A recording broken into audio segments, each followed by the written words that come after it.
recette, vaut mieux faire cuire les pommes de terre la veille, les laisser dans un récipient et y ajouter du gros sel.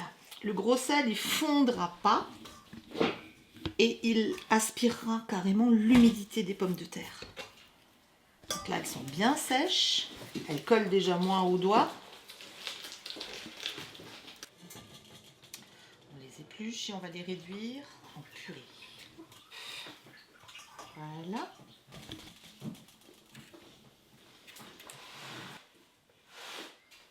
On va les écraser.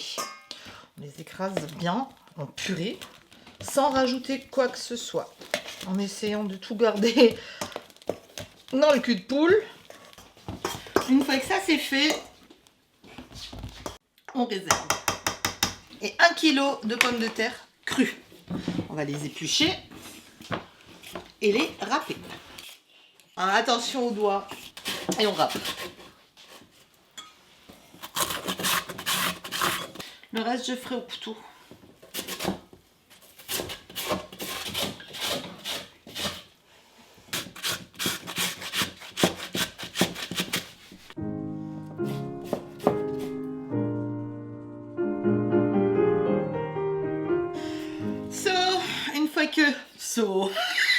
Ayo, Une fois que les pommes de terre sont râpées, on va les essorer au maximum. Vous voyez, il y a plein de jus qui sort. On va prendre une petite partie en main.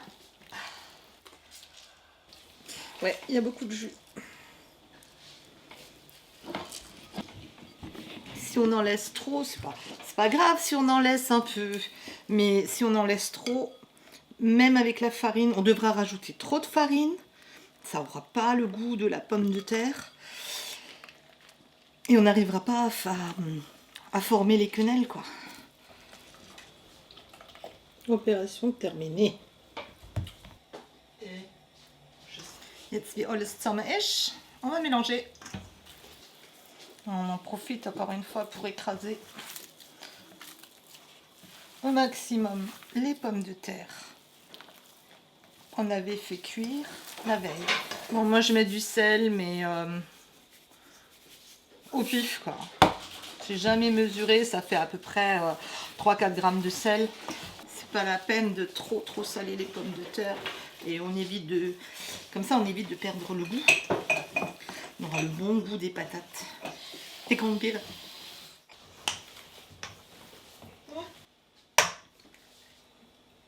Deux.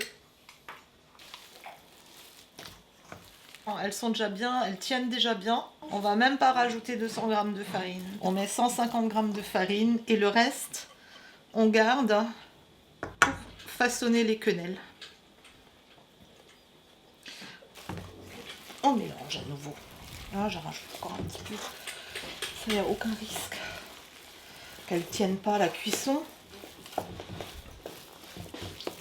Comme ça, sans les rouler dans la farine. Sécher les mains. Regardez.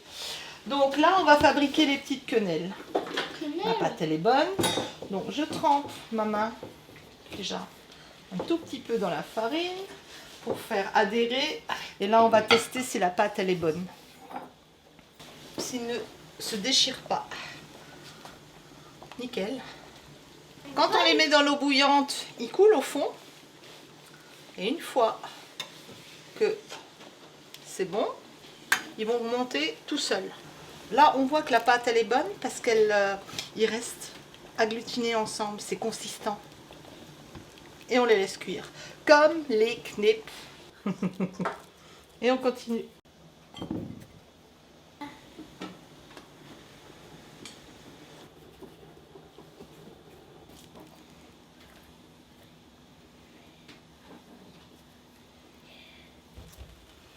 Puis il n'y en a aucune qui se ressemble.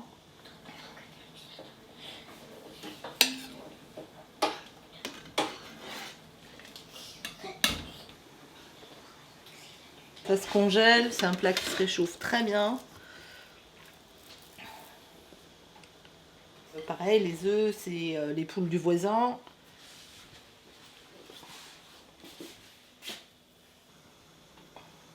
Comment qu'elle disait? Du surarôme. sur arôme. Fini. On attend que l'eau bout correctement. On les plonge. Une fois qu'ils remontent, on les laisse cuire 5-6 minutes et on les sort. Et le plat est quasi prêt. Je vais juste rajouter un peu d'eau de cuisson pour pas qu'ils s'attachent au fond. Voilà, hop. Comme ça. Un peu d'eau de cuisson.